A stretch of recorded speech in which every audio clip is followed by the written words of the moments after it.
23rd lecture 23वां lecture बना रहा हूँ और आज हम लोग सीखेंगे ब्रिज रेक्टिफायर। ब्रिज रेक्टिफायर का पूरा फुल वेव रेक्टिफायर के बारे में सीखेंगे और फुल वेव रेक्टिफायर के टाइप्स जानेंगे और उसमें से आज हम लोग ब्रिज रेक्टिफायर का पूरा डिटेल कंप्लीट डिटेल पूरा हम लोग ऑपरेशन सीखेंगे। चलिए तो हम लोग ब्रिज रेक्टिफायर पे आते हैं। इसके पहले हम लोगों ने हाफ वेव रेक्टिफायर अच्छे से समझा। चलिए तो हम लोग इसके ठीक है ब्रिज रेक्टिफायर पे आते हैं।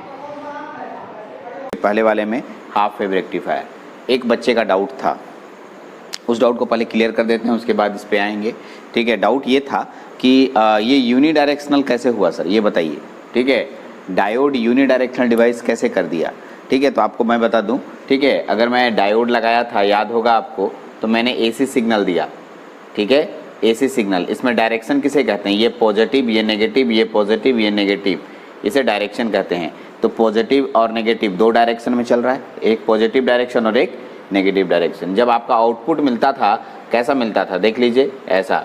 इसमें डायरेक्शन क्या है, कितने डायरेक्शन है, इसमें सिर्फ ऊपर वाले भाग को आप क्या देंगे, पॉजिटिव। इसका मतलब सिर्फ एक डायरेक्शन हुआ, इसमें एक ही डायरेक्शन दिखाई दिया। इसका मतलब ये एक डायरेक्शन में चल रहा है, आपको दिखेगा नहीं, चलते हुए नहीं दिखेगा। डायरेक्शन का मतलब प्लस माइनस को डायरेक्शन कहते हैं। देखिए माइनस वाला पोर्शन गायब हो गया। अगर मैं इससे पूछूं भाई कितने दिशा में चलते हो, तो बोलेगा सर हम तो खाली प्लस वाले दिशा में चल रहे हैं, यानी पॉजिटिव डायरेक्शन में चल रहे हैं। इसका मतलब डायोड एक यूनिडायरेक्शनल डिवाइस है। याद कीजिए, रटिए इसको अच्छे से याद कीजिए। डायोड एक यूनिडायरेक्शनल डिवाइस है। डायोड एक यूनिडायरेक्शनल डिवाइस है। ठीक है, मैंने बहुत इंपॉर्टेंट बात बताई, इसको आपको याद रखना होगा। डायोड एक यूनिडायरेक्शनल डिवाइस है। आइए इसके बाद हम लोग टॉपिक देखते हैं। इसके बाद जो टॉपिक आता है उसका नाम है फुल वेव रेक्टिफायर, और अच्छे से इसको समझेंगे। अगर आपसे कोई पूछेगा फुल वेव रेक्टिफायर क्या होता है, तो मैं वही एसी सिग्नल दूंगा जैसे पहले दिया करता था। और मैं फुल वेव रेक्टिफायर में बोलता है कि इसमें ठीक है फुल पल्सेटिंग डीसी। इसके पहले हाफ होता था, बीच वाला गुंबद नहीं रहता था, तो नहीं, ऊपर में गुंबद ऐसे बनते रहेगा, बीच में गैप नहीं होगा। ठीक है, हाफ वेव में क्या होता था कि बीच वाला पोर्शन गायब हो जाता था, ये वाला पोर्शन गायब हो जाता था। लेकिन नहीं, इसमें ये भी गुंबद रहेगा, यानी यहाँ पर जो गैप होता था वो भी रहेगा। यानी इस तरह के एक ही डायरेक्शन आपको दिखाई दे रहे हैं। देखिए ये तो पॉजिटिव डायरेक्शन, ये भी पॉजिटिव, यानी इसमें से नेगेटिव डायरेक्शन गायब हो गया, इसका भी नेगेटिव डायरेक्शन गायब हो गया। ये क्वेश्चन आप पूछ सकते हैं सिर्फ पॉजिटिव आता है क्या, तो नहीं, नेगेटिव भी आता है। वो आपके सर्किट डायग्राम बनाने पर निर्भर करेगा, नेगेटिव लेना है या पॉजिटिव लेना है, वो आप निश्चय करेंगे। ठीक है, तो फुल वेव रेक्टिफायर का क्या काम है। फुल वेव रेक्टिफायर किसी भी एसी सिग्नल को full pulsating DC first rectifier वाले लेक्चर के मैं फर्स्ट लेक्चर में बता चुका हूँ, रेक्टिफायर के फर्स्ट लेक्चर में, यानी लगभग 14वां लेक्चर में होगा आई थिंक, हमको लग रहा है। तो फुल पल्सेटिंग डीसी, ठीक है, फुल पल्सेटिंग डीसी में कन्वर्ट करता है। ठीक है, आपको याद होगा जब मैं रेक्टिफायर पढ़ा रहा था तो फुल वेव रेक्टिफायर के दो टाइप हुआ करते थे, एक का नाम है ब्रिज रेक्टिफायर और एक का नाम है सेंटर टैप्ड रेक्टिफायर। तो आज का मेरा पूरा फोकस ब्रिज रेक्टिफायर पर होगा। ब्रिज रेक्टिफायर सर्किट डायग्राम बनाने आता है, और सर्किट डायग्राम अगर आप बनाने नहीं जानेंगे तो फिर प्रॉब्लम होगी। तो सर्किट डायग्राम के लिए फिर वैसे ही देखिए सर, ये ट्रांसफार्मर पिछले क्लास में बढ़िया से बताया हूँ, ये ट्रांसफार्मर, ठीक है, ये एसी सप्लाई, ठीक है, और यहाँ पर 4 डायोड का प्रयोग होगा। ठीक है, यानी हम यहाँ लिख सकते हैं in bridge rectifier, in bridge, ठीक है, in bridge rectifier, in bridge rectifier we use हम लोग क्या क्या यूज करते हैं। ठीक है, एक नंबर में एसी सप्लाई यूज करते हैं। ठीक है, दूसरा नंबर में ट्रांसफार्मर यूज करते हैं, वो भी कैसा, step down transformer, step down transformer. ठीक है, तीसरा नंबर अगर बात करें स्टेप डाउन ट्रांसफार्मर, आप यहाँ तक देखिए स्टेप डाउन ट्रांसफार्मर। तीसरा नंबर में डायोड लगाया जाएगा, देखिए यहाँ चारों जगह डायोड में 4 डायोड लगाते हैं। यही एक क्वेश्चन आया था एक बार कि ब्रिज रेक्टिफायर में कितने डायोड का प्रयोग होता है, 4। हाफ वेव रेक्टिफायर में कितने डायोड थे, 1। हाफ वेव में कितने थे, 1। ब्रिज रेक्टिफायर में कितने, 4। ब्रिज रेक्टिफायर में 4। 4, ठीक है, 4 PN junction diode, 4 PN junction diode. ठीक है, और चौथा नंबर में लोड रेसिस्टेंस लगेगा। लोड रेसिस्टेंस हम लगाएंगे, लोड रेसिस्टेंस हम लगाएंगे, लोड रेसिस्टेंस। यानी ये 4 चीज़ हम लोग को यहाँ लगाना है। चारों चीज़ में 2 चीज़ तो दिख रहा है आपको, 2 चीज़ मैं दिखाता हूँ, आराम से देखिएगा। तो ब्रिज बनाने के लिए आप 4 भुजा वाला एक बनाएंगे, ठीक है। 1 2 3 4। ब्रिज क्या होता है, एक स्टूडेंट ने पूछा था मेरे से। ब्रिज का मतलब पुल नहीं समझेंगे। 4 आर्म से घिरा हुआ एक इलेक्ट्रिकल सर्किट। कितने आर्म? 4 आर्म से घिरा हुआ एक इलेक्ट्रिकल सर्किट हमारा ब्रिज कहलाता है। यानी सिविल वाला ब्रिज का मतलब पुल समझता है, ठीक है। यहाँ पर ब्रिज का मतलब होगा 4 आर्म से घिरा हुआ एक सर्किट को हम लोग क्या नाम देंगे? ब्रिज नाम देंगे। चलते हैं। तो मैंने 4 आर्म बनाए हैं, 1 भुजा, 2 भुजा, 3 भुजा, 4 भुजा। अब यहाँ डायोड लगाना है, यहाँ यहाँ यहाँ यहाँ चारों जगह डायोड लगाना है, ठीक है। डायोड लगाने के लिए हम जैसे बता रहे हैं वैसे ध्यान दीजिएगा। हमने 4 डायोड खरीदे, एक डायोड मैंने यहाँ लगाया, देखिए डायोड। एक बच्चा बोला सर डायोड आप ही जो लगाए इधर का है, लगाए नीचे क्यों नहीं लगा सकते हैं? तो ये आपकी मर्जी है, आप चाहे ऊपर लगाइए या नीचे लगाइए, कोई फ़र्क नहीं पड़ता है, ठीक है। तो जैसा यहाँ लगाइएगा एकदम इसके सामने में वैसा ही सेम डायरेक्शन में लगाइएगा। जैसा अगर ये नीचे के डायरेक्शन में होता तो इधर नीचे लगाते, जैसा ऊपर है वैसा हम लोग यहाँ फिर से लगा देंगे। ये और ये एकदम सेम होना चाहिए, ठीक है, एकदम सेम। ये वाला डायोड और ये वाला डायोड एकदम सेम। ये वाला डायोड, अगल बगल वाला जो डायोड होगा एक दूसरे का अपोजिट। देखिए ये ऊपर जा रहा है तो ये बोलेगा हम नीचे जाएंगे, ऐसे बनेगा इसका डायोड। देख लीजिए बना, ये डायोड इसके अगल बगल वाला अपोजिट होता है, ठीक है। ये भी दोनों एक दूसरे का अपोजिट दिख रहा है, ठीक है। तो इसके जैसे मैंने इसके सामने सेम बनाया वैसे इसके सामने बनाऊंगा एकदम सेम। आप देख सकते हैं डायोड बनाया मैंने, ये डायोड है यहाँ पर, ठीक है। आपके पास डायोड बना, यहाँ डायोड का इसे कनेक्शन पॉइंट मैंने दिखा दिया, यहाँ भी डायोड का कनेक्शन पॉइंट आपके पास आ गया। कितने डायोड आपके पास हुए कुल मिला करके? 4 डायोड हुए, ठीक है। 4 डायोड। डायोड का नंबर दे सकते हैं, diode number D1, diode number D2, diode number D3, diode number D4 आप दे सकते हैं। और सुनिए इंपॉर्टेंट पॉइंट, ये जो 2 बिंदु है इन्हीं दोनों के बीच में आपको एक रेसिस्टेंस लगाना है, चौथा चीज़ जिसे आप लोड रेसिस्टेंस कहते हैं। यहाँ लोड रेसिस्टेंस आप लगाएंगे और इसे हम लोग RL नाम देंगे और यहीं पर आपको आउटपुट वोल्टेज लेना है, लोड रेसिस्टेंस यहीं से प्राप्त करना है। D1, D2, D3, D4 और ये कंप्लीट हो गया सर्किट डायग्राम। कैसे ऑपरेट होगा वो काम मेरा है, लेकिन पहले सर्किट डायग्राम बनाने सीखिए, ठीक है। फिर से हम सर्किट डायग्राम आपको बना के दिखाते हैं। फिर मिटा दिए हम यहाँ पर चारों डायोड को, ठीक है। और आप बोलिएगा सर हमको याद नहीं करना, रटना नहीं है। एक लड़का बोला नहीं ऐसे डायोड बनाएंगे सर, ठीक है। तो आप ऐसा भी बना सकते हैं, तो इधर भी वैसे ही रखने देना है। फिर से समझ लीजिए, तो इधर ऐसा हुआ तो इधर ऊपर की तरफ होगा, ठीक है, ऐसे, और इधर भी ऊपर की तरफ होगा। आप देख सकते हैं कैसे डायोड मैंने बनाया। तो आप कैसे भी सर्किट बनाएंगे ब्रिज रेक्टिफायर बनेगा, कोई दिक्कत नहीं है। ब्रिज रेक्टिफायर ऐसा भी होता है और इसके पहले वाला भी होता है, तो आप जैसा बोलेंगे वैसा। तो फिर से एक बार मैं इसको बना रहा हूँ, पीछे वाला ही रखता हूँ मैं, ठीक है। आपकी जो मर्जी होगी वो रख सकते हैं आप, ठीक है। यहाँ पर कोई आपका मेरा रिस्ट्रिक्शन नहीं है। आइए देखिए, यहाँ पर मैंने ऐसे बनाया, ये डायोड मेरा हुआ, यहाँ पर डायोड ऐसे दिया, ये डायोड ऐसे बना, यहाँ पर डायोड ऐसे बनेगा, देख लीजिए डायोड ऐसे हुआ। ये डायोड नीचे की तरफ दिखाते हैं ऐसे और ऐसे, इधर भी डायोड हो गया ऐसे। इस तरीके से आपके पास कंप्लीट सर्किट डायग्राम हो गया। तो सर्किट डायग्राम आपके पास ऑब्जेक्टिव क्वेश्चन निकलता है, इसमें कितने डायोड यूज होते हैं? तो कितने डायोड यूज होते हैं? 4 PN जंक्शन डायोड यूज होते हैं, ठीक है। तो ब्रिज रेक्टिफायर में कितने डायोड यूज होते हैं? 4 PN जंक्शन डायोड यूज होते हैं। तो आपके पास ये कंप्लीट सर्किट डायग्राम हुआ। अब आप कहेंगे सर इसका पूरा ऑपरेशन बताइए, तो चलिए इसका ऑपरेशन शुरू करते हैं। और ऑपरेशन को समझना भी है और उसके बारे में लिखना भी है, ठीक है। चलते हैं। तो ऑपरेशन पहले आप इसको नोट डाउन कर लीजिए, फिर हम लोग इसके ऑपरेशन पे बात करेंगे। चलिए तो इसके ऑपरेशन पे बात करते हैं, ठीक है। तो आप हेडिंग देख लीजिए, आप इसको भी नहीं मिटाया हूँ, यहाँ पर मिटा दिया था मैं। फिर से दोबारा ये फ़ोटो बनाना पड़ेगा। फ़ोटो बनाने में कंजूसाई नहीं करना है, दोबारा फिर से बनाना है। और फ़ोटो सर्किट डायग्राम का था, अभी देखिए चेंज हुआ है फ़ोटो, अभी बहुत कुछ चेंज होगा भी इसमें, अभी और एक बार बनेगा फ़ोटो, इसलिए आप फ़ोटो बनाने में कंजूसाई नहीं करेंगे, ठीक है। We take positive half cycle, पहला केस पढ़ रहे हैं, 2 केस होगा क्योंकि यहाँ पर जो 2 साइकिल था उसका आधा आधा भाग हम लोग बांटे थे, ठीक है। यानी एक साइकिल लेते हैं तो पॉजिटिव वाला और नेगेटिव वाला, तो पॉजिटिव वाला सबसे पहले लेके चल रहे हम लोग, लिखे पॉजिटिव हाफ साइकिल, जैसे कि हाफ वेव रेक्टिफायर में पढ़े थे। तो जैसे ही पॉजिटिव हाफ साइकिल लेते हैं ऊपर प्लस हो जाता है, नीचे माइनस। अच्छे से देखिएगा, ये वाला प्लस यहाँ से आगे जाएगा तो इसके इस डायोड को देखिए गौर से, इस डायोड, ये डायोड D2 है, इसका ये एनोड होता है। एनोड को किससे दिया, कौन सा साइन आ रहा है एनोड के पास, प्लस। आपको याद होना चाहिए, भूल जाइएगा तो गलत हो जाएगा। अगर मैं एनोड को प्लस से जोड़ दूं और कैथोड को माइनस से जोड़ूं, ठीक है, ये कैथोड हुआ और ये एनोड हुआ, तो इसे फॉरवर्ड बायस कहते हैं। तो आप बताएं एनोड को किससे जोड़ा गया, प्लस से, तो ये कैसा होगा, यहाँ पर फॉरवर्ड बायस मोड में होगा। यहाँ तक कोई दिक्कत नहीं।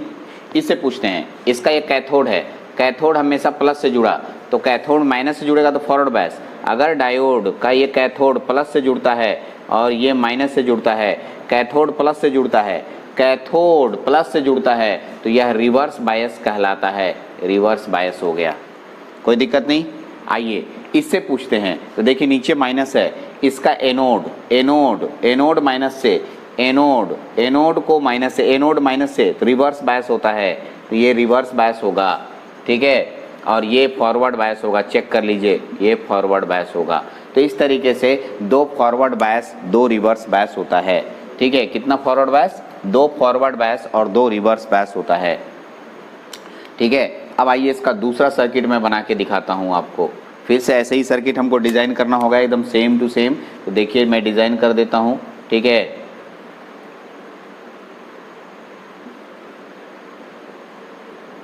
आगे गया, यहाँ से इधर बढ़ा, इधर ऐसे, यहाँ से इधर ऐसे, ठीक है। और यहाँ पर इस तरीके से 4, यहाँ एक रास्ता, यहाँ एक रास्ता, ठीक है, इधर एक रास्ता, इधर एक रास्ता, ठीक है, यहाँ पर, ठीक है, यहाँ पर, ठीक है, 4 रास्ते हो गए यहाँ पर। अब आइए, अब आपको मैं डायोड नहीं बनाऊंगा, डायोड को स्विच मानते हैं आप, डायोड को स्विच मानते हैं। तो जब डायोड को आप स्विच मानते हैं तो रिवर्स बायस में ओपन स्विच होता है, इसको ओपन रहने दीजिए। फॉरवर्ड बायस में क्लोज स्विच होता है, क्लोज स्विच कर दीजिए, ठीक है। रिवर्स बायस में ओपन स्विच होता है, ओपन स्विच रहने दीजिए। फिर फॉरवर्ड बायस है, क्लोज स्विच होता है, क्लोज स्विच बना दीजिए। बीच में रेसिस्टेंस है, रेसिस्टेंस लगा दीजिए, देख लीजिए रेसिस्टेंस लग गया, ठीक है। अब आप करंट को देखिए, यहाँ पर ऐसे था, ठीक है। अब आपको याद होगा करंट कहाँ से स्टार्ट होता है, करंट प्लस से स्टार्ट होता है। फिर से एक बार बोला, करंट कहाँ से स्टार्ट होता है, प्लस टर्मिनल से स्टार्ट होता है। चलिए, तो यहाँ पर मैंने M लिया था, ठीक है, और ये क्या हुआ था N, ये प्लस था और ये माइनस था, ठीक है। करंट का डायरेक्शन देखिए, करंट किधर जा रहा है, इधर गया, गया, करंट इधर गया, गया, करंट यहाँ आया। अब सोचिए करंट इधर जाएगा क्या, करंट इधर नहीं जाएगा, करंट इधर नहीं जाएगा जी, क्यों, टूटा हुआ है, इधर टूटा हुआ तार में करंट कभी फ्लो करता है क्या, नहीं फ्लो करता है, करंट इधर नहीं जाएगा, करंट इधर आके इधर मुड़ जाएगा, देखिए ऐसे मुड़ेगा, फिर इधर आएगा, यहाँ आया, अब करंट यहाँ आया, देखिए इधर, अब आएगा नीचे जाएगा क्या, नीचे, ठीक है, नीचे नहीं जाएगा, टूटा हुआ है, इधर नहीं जाएगा। अब आप देखिए इधर जाएगा, गया करंट, इसका नाम लोड रेसिस्टेंस RL है, करंट इधर गया, करंट यहाँ आया, ऊपर जाएगा क्या, करंट नहीं जाएगा, नीचे मुड़ जाएगा इसे सर, और नीचे की ओर आएगा इधर, और इधर आइए, ऊपर जाएगा क्या, नहीं जाएगा, फिर ये इधर मुड़ जाएगा, ठीक है, और करंट फिर इधर जाएगा, करंट इधर जाएगा, करंट नीचे से ऊपर की ओर जाएगा, ऊपर की ओर जाएगा, तो ये कहलाएगा हमारा, ठीक है, इसे कहते हैं, ठीक है, फुल वेव रेक्टिफायर, ठीक है। यहाँ पर आप देख रहे हैं इसका नाम फुल वेव रेक्टिफायर हुआ। फुल वेव रेक्टिफायर अभी हम पूरा नहीं किया, अभी तो एक ही केस हम लोग बनाए हैं, ठीक है। अभी हम लोग इसमें AC सप्लाई भी दे रहे हैं, आप यहाँ पर AC सप्लाई, वो भी कौन सा साइकिल ले रहे हैं, वो भी आप पॉजिटिव हाफ साइकिल लेके चल रहे हैं, पॉजिटिव हाफ साइकिल आपके पास है और यहाँ पर आपने बनाया। यहाँ पर आप देख सकते हैं कौन सा डायोड है, D1, ये डायोड D1, ये डायोड क्या है D2, ये डायोड क्या है D3, ये डायोड क्या है D4। लोड रेसिस्टेंस के पास करंट आया कि नहीं आया, तो आया। ठीक है, इसको और आगे समझने के लिए इसका कुछ नाम दे दीजिए। इसका नाम ए दे देते हैं और इसका नाम बी। बाद में पता चलेगा इन दोनों का नाम ए बी क्यों दे रहे हैं। इसका नाम एम एन तो दिए, लेकिन ए बी नाम देने का क्या मकसद है, थोड़ा देर के बाद आपको ज़रूर बताएंगे कि ए बी क्यों नाम दिए थे। चलिए ठीक है, उस क्वेश्चन का जवाब देंगे, लेकिन इसका कुछ थ्योरी लिख लेते हैं। थ्योरी कैसे लिखिएगा, तो इसके नीचे थ्योरी इधर से स्टार्ट कीजिएगा, लिखेंगे। ठीक है, in positive half cycle, in positive half cycle M जो है M gate positive and N gate negative which is shown in figure। आइए here, यहाँ पर here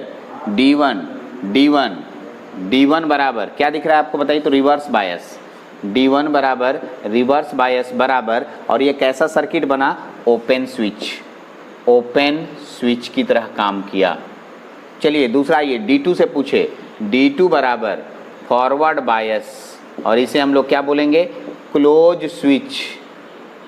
ठीक है, हो गया। आइए D3 से पूछे, तो D3 बराबर अगर हम पूछे तो D3 मेरे पास शॉर्ट सर्किट हुआ। ठीक है, इसे हम लोग फॉरवर्ड बायस में कहते हैं, फॉरवर्ड बायस। इसका मतलब ये मेरा क्लोज स्विच हुआ। ठीक है, और D4 के पास पूछे तो D4 हमारा ओपन स्विच कहलाएगा, यानी रिवर्स बायस कहलाएगा, और इसे हम लोग ओपन स्विच के नाम से जानेंगे। ठीक है, तो हमारे पास कुल मिला के 4 सर्किट हुए। अब आप ये बताइए कि लोड रेसिस्टेंस के पास करंट फ्लो किया कि नहीं। यहाँ लिखेंगे here there is a current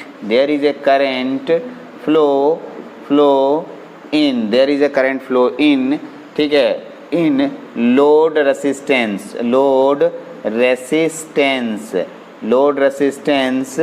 from A to B, Allahabad to Banaras. A for Allahabad, B से बनारस। मान लीजिए इलाहाबाद जंक्शन है और ये बनारस, तो आपका धारा किधर से जा रहा है, इलाहाबाद से बनारस की तरफ जा रहा है। ठीक है, क्या फ़ायदा होगा सर, इलाहाबाद से बनारस की तरफ जाएगा। हम बोले अगला और एक आ रहा है सेक्शन, उसको देख लें, उसके बाद मैं इसके बारे में ज़रूर बताऊंगा। तो ये था पूरा पहला केस। पूरा केस नहीं हुआ जी, ये फर्स्ट केस है हमारा। ठीक है, अब हम केस नंबर 2 बताने जा रहे हैं। आप इसको अच्छे से नोट डाउन कर सकते हैं, फिर केस नंबर 2 पे बात करेंगे। कॉपी में नोट डाउन कीजिए, क्योंकि केस नंबर 2 इसी की तरह है, तो आपके कॉपी में रहेगा और वीडियो में रहेगा, दोनों को अच्छे से देख के कंपेयर करके पढ़ सकते हैं। चलिए नोट डाउन कीजिए। आइए केस नंबर 2 पे बात करते हैं। केस नंबर 1 आपने नोट कर लिया होगा।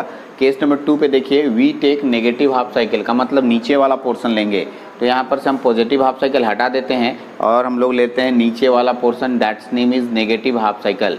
नेगेटिव हाफ साइकिल लेने से ऊपर प्लस था माइनस हो गया, नीचे माइनस था प्लस हो गया, एम नेगेटिव एन पॉजिटिव। अब क्या क्या होगा वो सुनिएगा। माइनस के कारण इसका एनोड को देखिए, इसका कैथोड है, कैथोड को अगर माइनस से दीजिएगा तो ये फॉरवर्ड बायस मोड में होगा, ये रिवर्स बायस मोड में होगा। थोड़ा तेज हो रहे हैं आप, ठीक है, ये भी आपका रिवर्स बायस मोड में होगा, चेक कर लीजिए प्लस के कारण। और इसका एनोड को प्लस दीजिएगा, ये फॉरवर्ड बायस मोड में होगा। ठीक है, अब इसका दूसरा सर्किट यहाँ पर देखिएगा तो पता चलेगा। देखिएगा यहाँ पर एसी सप्लाई मैंने दिया, वो भी नेगेटिव हाफ साइकिल। ठीक है, ये मेरे पास ट्रांसफार्मर का सिंबल है। ठीक है, और इस तरीके से, और यहाँ पर गया आगे। ठीक है, यहाँ से ऐसे, यहाँ से ऐसे, ठीक है, यहाँ से ऐसे, यहाँ से ऐसे। ठीक है, ये देखो यहाँ से यहाँ तक जोड़ेंगे, ऐसे जोड़ दिया, यहाँ से ऐसे, बाद में इसको मैं समझाऊंगा आपको, ऐसे ऐसे। अब बताइए, यहाँ फॉरवर्ड बायस है, तो यहाँ पर जो स्विच, 4 स्विच में अलग अलग बनाया था, देख लीजिए यहाँ पर चारों, ये फॉरवर्ड बायस है, तो यहाँ पर जो स्विच होगा एक दूसरे से जुड़ा होगा। यहाँ देखिए ये रिवर्स बायस है, स्विच टूटा हुआ रहेगा, ये फॉरवर्ड बायस मोड में है। फॉरवर्ड बायस मोड कहने का मतलब क्या हो गया, ठीक है, ये स्विच जुड़ा हुआ रहेगा और ये क्या होगा, टूटा हुआ रहेगा। ठीक है, इसका नाम डायोड D1 है, इसका नाम डायोड D2 है, इसका नाम डायोड D3 है, या डायोड D4 है। अब देखिए बीच में लोड रेसिस्टेंस जुड़ा हो, लोड रेसिस्टेंस को हमने जोड़ दिया, इसका नाम RL है। अब आइए, मैंने आपको ऊपर में क्या दिया था, M का मान नेगेटिव है और इसका N का नाम क्या है जी, NG पॉजिटिव है। ठीक है। अब एक बात बताइए, मैंने अभी एक लाइन बोला था करंट किधर से स्टार्ट होता है, तो करंट प्लस से स्टार्ट होता है। प्लस कहाँ पर है, यहाँ पर। करंट इधर जाएगा, तो करंट देखिए कैसे जा रहा है, यहाँ से स्टार्ट हुआ, करंट आगे गया, इधर तो नहीं जाएगा, इधर से मुड़ के इधर चला जाएगा, इधर करंट गया, इधर से जाके इधर करंट मुड़ेगा, करंट इधर गया, करंट इधर जाएगा, इधर नहीं जाएगा सर, करंट इधर भी नहीं आएगा, इधर से मुड़ के इधर चला जाएगा, करंट इधर जाएगा, करंट इधर जाएगा, करंट नीचे की ओर आएगा और एक चक्कर पूरा कंप्लीट किया। तो आप देख रहे होंगे करंट का डायरेक्शन कैसा मैंने बनाया है। बहुत अच्छे से करंट का डायरेक्शन मैंने बनाया और करंट के डायरेक्शन को आप समझ सकते हैं। क्या लोड रेसिस्टेंस में इसका नाम इलाहाबाद है, इसका नाम बनारस है। करंट किधर से किधर जा रहा है, इलाहाबाद से बनारस। अब देखिए मैं चेंज कर रहा हूँ, in negative half cycle M get negative and N get positive, ठीक है, which is Son in figure में दिया हुआ है। हियर D1 बराबर फॉरवर्ड बायस और ये कैसा स्विच होगा, क्लोज स्विच होगा, ठीक है। D2 बराबर रिवर्स बायस और ये कैसा स्विच होगा, ओपन स्विच होगा, ठीक है, ओपन स्विच। अच्छा, ये फिर क्या होगा, रिवर्स बायस होगा, ये होगा कैसा स्विच, ओपन स्विच, इसे ओपन स्विच कहेंगे। अच्छा, फिर ये कैसा बायसिंग होगा, फॉरवर्ड बायसिंग होगा और एक ऐसा स्विच होगा, इसे क्लोज स्विच कहते हैं, क्लोज स्विच। यहाँ तक हो गया। Here there is a current flow in load resistance, load resistance में करंट फ्लो कर रहा है कि नहीं, फ्रॉम किधर, A टू B। इसके पिछले वाले में भी यही हुआ था, इसमें भी यही हो रहा है। तो सर ये दोनों का मतलब पूरा समझ में नहीं आया। पहले तो इतना समझ गए होंगे आप अच्छा से सर्किट डायग्राम। अब इसका वेवफॉर्म बनाएंगे तो और कुछ बातें क्लियर होंगी। कौन सी बातें, A से B का मतलब क्या है, ये मैं बहुत अच्छे से समझाऊंगा, ठीक है, जो कि अब समझाने जा रहा हूँ। पहले आप इसको नोट डाउन कर लीजिए, फिर हम लोग, ठीक है, आगे उधर इसके आगे वेवफॉर्म इसका बनाते हैं। चलिए तो इसके वेव फॉर्म पे बात करते हैं। ये देखिए मैंने राइट साइड में एक फ़ोटो बनाया है, ये मेरा वेव फॉर्म है, इसे हम लोग वेव फॉर्म नाम देते हैं। देखिए वेव फॉर्म लिख रहा हूँ, वेव फॉर्म, ठीक है, wave form full wave rectifier का। तो आपको याद होगा, ये वाला फ़ोटो को देखिए, ये पॉजिटिव हाफ साइकिल है। जब मैं पॉजिटिव हाफ साइकिल दिया था तो करंट किधर से किधर फ्लो किया था, ठीक है, लोड रेसिस्टेंस में आया था और A से लेके B तक फ्लो किया था। तो एक लड़का बोला सर हम A से B ऊपर भी मान सकते हैं, नीचे भी मान सकते हैं। ये फिर से एक बार बोल रहा हूँ, करंट किधर से किधर फ्लो किया था, इलाहाबाद से बनारस। इसके पहले वाला को देखिए, इसके पिछले वाला को, उसमें भी A से B की तरफ ही करंट गया था, ठीक है। तो मेरा कहना है, ठीक है, मैं मान रहा हूँ कि A से B का मतलब ऐसे होता है। करंट तो ऐसा होगा या ऐसा होगा, नीचे में, आप नीचे मानिए या ऊपर मानिए, इसको हम A से B मान रहे हैं। क्या मान रहे हैं, A से B, मतलब ये डायरेक्शन इतना से ऐसा गुंबद को A से B मानते हैं। तो दूसरा कौन सा है, negative half cycle. Negative half cycle में भी करंट किधर से किधर फ्लो कर रहा है, A से B। तो A से B नीचे नहीं देना है जी, ऊपर ही देना है, क्योंकि तुमने ऊपर वाले पोर्शन को A से B माना है। एक लड़का बोला हम नीचे मानेंगे, तो आप नीचे मानिए तो ये भी नीचे होगा, ठीक है। A से B नीचे वाले को मानना है, तो जब भी A से B आएगा नीचे ही होगा। इसके लिए भी ये फिर पॉजिटिव हाफ साइकिल आया, इसके लिए भी पॉजिटिव हाफ साइकिल ऊपर हो गया और इसके लिए भी आपका पॉजिटिव हाफ साइकिल ऊपर हो गया। इसकी ऊंचाई में चेंजिंग नहीं आता है, ये मत सोचिएगा कि ऊंचाई में चेंजिंग आ गया। एक लड़का बहुत दिमाग लगाया, बोला सर अरे सर छोटा हो गया, ऐसा नहीं हुआ छोटा, जितना ऊंचा ये है उतना ही ऊंचा ये है, दोनों का एम्पलीट्यूड में अभी चेंजिंग नहीं आया है, ठीक है, ये ऐसे ही एम्पलीट्यूड में रहेगा, ठीक है। थोड़ा सा छोटा लग रहा है देखने में, एग्जैक्टली कलम है इसलिए। तो आप देखिए ये वाला जो होता है इसे हम लोग 0 कहते हैं, इसको पाई कहते हैं, इसे 2 पाई कहते हैं, इसे 3 पाई कहते हैं, इसे 4 पाई हुआ, इसका नाम हो गया 0। ये भी पाई, 2 पाई, 3 पाई, 4 पाई, ठीक है। तो आगे चल के कैलकुलेशन होता है, इसलिए इस पाई वगैरह का यूज़ करते हैं, ठीक है। लेकिन आप तो ड्राइंग ड्राफ्टिंग पढ़ रहे हैं तो सर्किट डायग्राम बना के ऑपरेशन बना के छोड़ देंगे। लेकिन अगर आप बेसिक इलेक्ट्रॉनिक्स, ठीक है, पढ़ेंगे तो बेसिक इलेक्ट्रॉनिक्स में इसका पूरा एनालिसिस होता है, जो कि हम लोग करेंगे भी, ठीक है, लेकिन इस सेक्शन में हम लोग नहीं कर रहे हैं। तो आइए, ऑपरेशन ऑफ ब्रिज रेक्टिफायर आपने देखा पूरा अच्छे से, ठीक है। इस A से B का मतलब मैंने समझाया। एक बच्चा यही क्वेश्चन पूछा था कि ऊपर नीचे था सर, प्लस के बाद ये माइनस था, ठीक है, यही मेन क्वेश्चन पूछा जाता है टीचर्स के द्वारा। एक प्लस और एक माइनस है तो दोनों ऊपर चल कैसे गया। तो आपको क्या जवाब देना है, बोलना है रेक्टिफायर को देखिए, चाहे वो नेगेटिव हाफ साइकिल लेते हैं या पॉजिटिव हाफ साइकिल लेते हैं, करंट हमेशा ए से बी एक ही दिशा में फ्लो करता है। लोड रेसिस्टेंस में करंट एक ही दिशा में फ्लो करता है। चाहे पॉजिटिव हाफ साइकिल लेंगे या नेगेटिव हाफ साइकिल लेंगे, दोनों में से कोई साइकिल लेंगे, करंट हमेशा इलाहाबाद से बनारस की तरफ एक ही दिशा में जा रहा है। यानी एक दिशा में गया कि नहीं गया, एकदम। तो इसीलिए हम लोग एक दिशा, या तो एक दिशा का मतलब पॉजिटिव होता है, ऐसा नहीं, हमने पॉजिटिव माना, आप कहिएगा नेगेटिव तो सब नीचे की तरफ हो जाएगा, नीचे भी मान सकते हैं। ठीक है, तो अब आपके पास ये पूरा डिस्क्रिप्शन हुआ। ये केस 2 यहाँ खत्म करने के बाद नीचे वेवफॉर्म लिखकर पूरा अच्छे से वेवफॉर्म बनाएंगे। तो एग्जाम में क्वेश्चन आता है फुल वेव रेक्टिफायर का पूरा एक्सप्लेनेशन, बहुत इंपॉर्टेंट है। ब्रिज रेक्टिफायर मैंने बनाया, अगला जो लेक्चर होगा उसमें हम लोग सेंटर टैप रेक्टिफायर को समझेंगे। चलिए इस लेक्चर में इतना ही रखते हैं, ठीक है, अगले लेक्चर में फिर बात करेंगे हम लोग। ठीक है, थैंक यू वेरी मच।